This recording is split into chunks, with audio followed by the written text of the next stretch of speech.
Syiah meyakini bahwa keinginan imam mereka adalah keinginan Allah juga.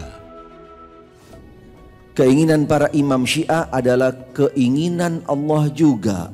Luar biasa. Mana dalilnya, Pak? Di kitab apa? Yang ingin kami tanyakan kepadanya, bagaimana riwayat di bawah ini?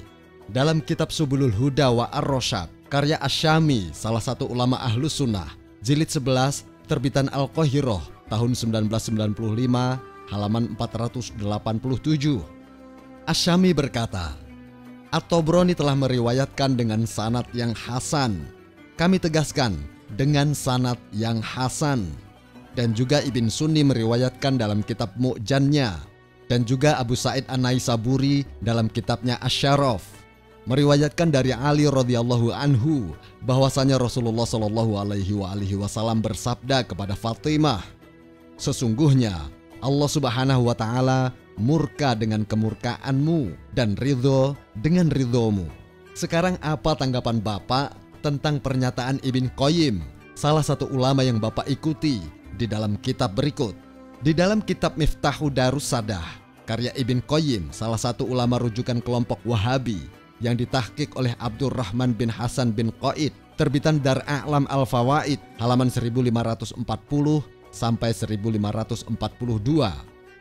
Ibn Qayyim berkata, banyak kejadian seperti ini bagi orang yang di bawah Umar, maksudnya derajatnya, apalagi dengan al-muhadas atau yang diajak bicara oleh malaikat, al-mulham atau yang dapat ilham dari Allah. Yang dimaksud di sini adalah Umar, yang mana dia berbicara tentang sesuatu seperti aku mengira seperti ini, dan kenyataannya seperti yang dia katakan. Umar berbicara dan mengisyaratkan sesuatu. Setelah itu Al-Quran turun dengan menyetujuinya. Ibn Qayyim berkata, di dalam dua kitab Sahih, Bukhari dan Muslim, tentang Umar, yang mana dia berkata, aku sesuai dengan Tuhanku dalam 3 hal. Dan di dalam Sahih Bukhari, riwayat dari Anas yang berkata, Umar berkata, Allah telah sesuai denganku di dalam 3 hal. Atau Tuhanku telah sesuai denganku di dalam 3 hal. Aku, yaitu Umar, berkata, wahai Rasulullah, andai engkau menjadikan makom Ibrahim sebagai tempat sholat. Dan di dalam 2 kitab Sahih, yaitu Bukhari dan Muslim, bahwasanya ketika Rasulullah Shallallahu alaihi wasallam hendak mensolati jenazah Abdullah bin Ubay bin Salul, tokoh munafik, Umar berdiri dan menarik baju beliau Shallallahu alaihi wasallam seraya berkata, wahai Rasulullah, apakah engkau akan menyolatinya? Sedangkan Allah telah melarang untuk menyolati jenazahnya. Rasulullah bersabda, Allah memberikanku pilihan. Allah berfirman, kamu memohonkan ampun bagi mereka atau tidak kamu mohonkan ampun bagi mereka adalah sama saja.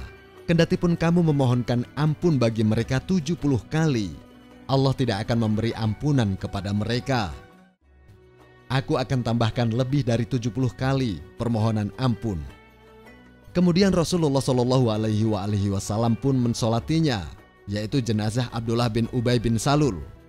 Saat itu Allah menurunkan ayat, dan janganlah kamu sekali-kali menyembahyangkan jenazah orang yang mati di antara mereka, dan janganlah kamu berdiri mendoakan di kuburnya, sehingga Rasulullah Shallallahu alaihi wasallam pun tidak jadi mensolatinya atau membatalkan solatnya. Ibn Qayyim melanjutkan, jika seperti ini, kesesuaian Umar dengan Tuhannya di dalam syariat dan agamanya, yang mana Umar berbicara sesuatu dan itulah yang diperintahkan dan disyariatkan oleh Allah. Begitu juga kesesuaian Umar dengan Allah di dalam qada dan qadarnya, yang mana Umar berbicara sesuatu, itulah menjadi ketetapan dan takdir Allah. Di dalam kitab Syazarat Adz-Dzahab, karya Ibn Imad, salah satu ulama Ahlus Sunnah yang bermadzhab Hambali, jilid 10, terbitan Dar Ibn Katsir, cetakan pertama tahun 1993, halaman 525. Dalam mengomentari biografi Imam Ar-Romli, Ibn Imad berkata, Syihabuddin Ahmad bin Hamzah Ar-Romli Al-Ansori yang bermadzhab Asy-Syafi'i, dia adalah seorang imam, alim ulama, Syekhul Islam. Sekarang mari kita lihat komentar Imam Ar-Romli dalam kitabnya. Dalam kitab Fatawa Ar-Romli, karya Imam Ar-Romli, terbitan Darul Kutub Al-Ilmiyah, cetakan kedua tahun 2012, halaman 712. Ar-Romli ditanya tentang seseorang yang berpendapat bahwa salah satu kekeramatan para wali adalah dapat melakukan sesuatu dengan mengucapkan kun fayakun atau jadilah maka jadi. Lalu pendapat orang tersebut dilarang. Bahkan orang itu mengatakan barang siapa yang mengingkarinya, yaitu kekeramatan para wali, maka akidahnya telah rusak. Apakah yang dikatakannya itu benar atau tidak? Ar-Romli menjawab, apa yang dikatakannya itu benar, yaitu seorang wali berkata kun fayakun, karena karomah adalah sesuatu yang di luar kebiasaan, yang mana Allah menampakkannya di tangan walinya. Dan para imam telah berkata, apa yang bisa menjadi mukjizat untuk seorang nabi, bisa pula menjadi karomah untuk seorang wali. Tidak ada perbedaan di antara keduanya. Maka karomah kembali kepada kemampuan Allah Subhanahu wa Ta'ala.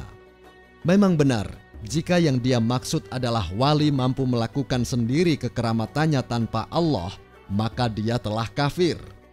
Apa bedanya keyakinan dan pernyataan Imam Ar-Romli dengan kelompok imamiyah terhadap para imamnya? Semua fitnah tentang Syiah ini kami serahkan kepada para pemirsa di dalam menilainya.